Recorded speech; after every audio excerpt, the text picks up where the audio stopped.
রাস্তার মধ্যে মসজিদে কি হচ্ছে? মসজিদ তো পার করে অনেকগুলো মসজিদ এলো, অনেক মসজিদ সেটা আপনারা দেখুন। মসজিদের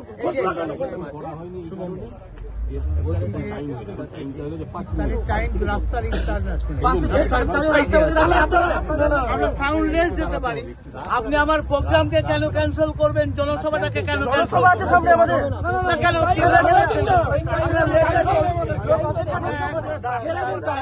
আমরা 1 ঘন্টা লেগে চলছে, আপনি রাস্তাটা আটকাচ্ছেন কেন? আপনি দেখুন, একটা কোর্টের অর্ডার ছাড়া আপনি তো করতে পারেন। ওখানে কোথাও নেই।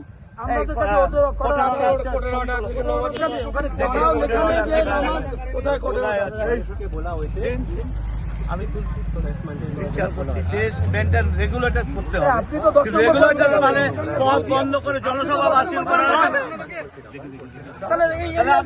আপনি খুলে দিন। আপনি দেখুন, আপনি যদি গাজওয়ারি মস্তানি করেন বাহিনী নিয়ে এসে, আমরাও তাহলে ধাক্কাধাক্কি করব, এটা কি ঠিক হবে? বলুন, ঠিক হবে? কেন আটকেছেন? আপনার এখতিয়ার আছে আটকানো? কোথায় আছে আপনি দেখেন? বারে বারে একটা বাধা দিচ্ছে পুলিশ শান্তি রক্ষার জন্য। যেখানে সমস্যা আপনি ওখানে ব্যারিকেড করুন, আমরা সাউন্ডলেস করে চলে যাচ্ছি। এটা মানে আপনি আপনারা যেখানে প্রবলেম হয় লাইনে দাঁড়ান, আমরা সাউন্ডলেস যাচ্ছি। কেন যাবো না? রাস্তা বন্ধ হয়ে যাবে নাকি? এটা কি ভাবছেন? আমার মিটিং এর সময় ঠিক কাটিয়ে দিবে।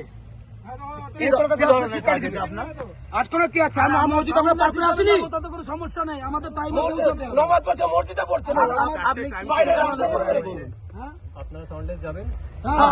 নিশ্চিত